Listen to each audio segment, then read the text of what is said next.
बोलिए श्री राधा सर्वेश्वर निम्बारकाचार्य भगवान की जय, श्री हंस भगवान की जय, श्री सतगुरुदेव भगवान की जय, श्री वृंदावन धाम की जय, श्री वृंदावन के बिहारी लाल युगल सरकार की जय। आप सभी भक्तों को सादर प्रणाम और विनम्र निवेदन, जैसे कि हम हर बार करते हैं कि गौवंश की हत्या शीघ्र हमारे भारतवर्ष में रुके, उसके लिए आप सभी प्रार्थना करते रहिए अपने आराध्य को। यही मेरी आपसे विनम्र निवेदन है।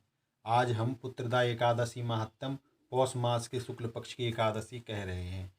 एक दिन अर्जुन ने पूछा, हे कृष्ण, अब आप पौष माह के बारे में समझाइए। उस दिन कौन से देवता का पूजन होता है तथा इसकी विधि क्या है। इस पर श्री कृष्ण भगवान बोले, पौष माह की शुक्ल पक्ष की एकादशी का नाम पुत्रदा है। इसका पूजन विधि से करना चाहिए। इस व्रत में नारायण भगवान की पूजा करनी चाहिए। संसार में पुत्रदा एकादशी व्रत के समान अन्य दूसरा व्रत नहीं है। इसके पुण्य से मनुष्य तपस्वी, विद्वान और धनवान होता है। इसकी एक कथा है, उसे सुनो। भद्रावती नगरी में सुकेतु नाम का एक राजा राज्य करता था। वह निसंतान था। उसकी स्त्री का नाम शेव्या था। वह सदैव निपुत्री होने के कारण चिंतित रहती थी। उस पुत्रहीन राजा के पितर रो रो कर पिंड लेते थे। इसके बाद हमें कौन पिंड देगा, यह सोच विचार भी किया करते थे। इधर राजा को भी बंधु बांधव, स्त्री, बंधु बांधव, मंत्री, मित्र, राज्य, हाथी घोड़ा आदि से भी संतोष नहीं होता था। उसका एकमात्र कारण पुत्रहीन होना था। वह विचार करता था कि मेरे मरने पर मुझे कौन पिंड देगा। बिना पुत्र पितरों और देवताओं से ऋण नहीं हो सकते।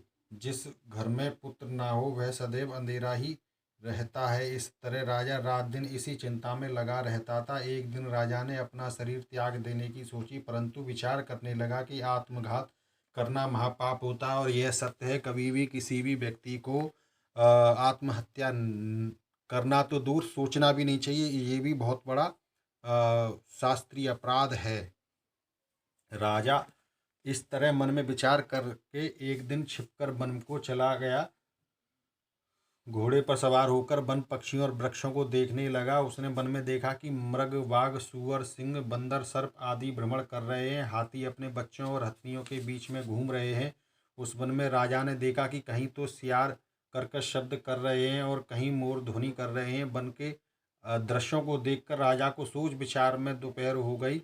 अब राजा को भूख और प्यास लगने लगी। वह सोचने लगा कि मैंने अनेकों यज्ञ किए हैं और ब्राह्मणों को मधुर भोजन कराया है, परंतु फिर भी मुझे यह दुख क्यों मिल रहा है। मैं आगे बढ़ा। कुछ ही आगे जाने पर उसे एक सरोवर मिला। उस सरोवर में कमल खिल रहे थे। उस सरोवर में सारस, हंस, मगरमच्छ आदि जल क्रीड़ा कर रहे थे। उस सरोवर के चारों तरफ मुनियों के आश्रम बने हुए थे। उस समय राजा के दाहिने अंग फड़कने लगे। राजा मन में प्रसन्न होकर सरोवर के किनारे बैठे हुए मुनियों को देखकर घोड़े से उतरा और दंडवत करके उनके सम्मुख बैठ गया।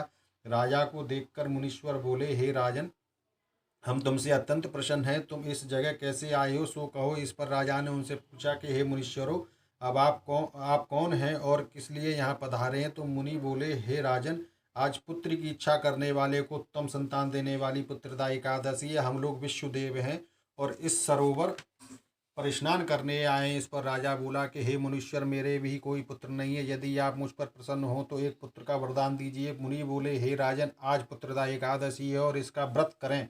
भगवान की कृपा से आपके अवश्य ही पुत्र होगा। मुनि के वचनों के अनुसार राजा ने उस दिन पारायण किया और मुनियों को प्रणाम करके अपने महल को वापस आया। रात्रि में रानी ने गर्भ धारण किया और 9 माह के पश्चात उसके उत्तम पुत्र रत्न पैदा हुआ। वह राजकुमार बड़ा होने पर अत्यंत वीर, धनवान, यशस्वी और प्रजापालक हुआ।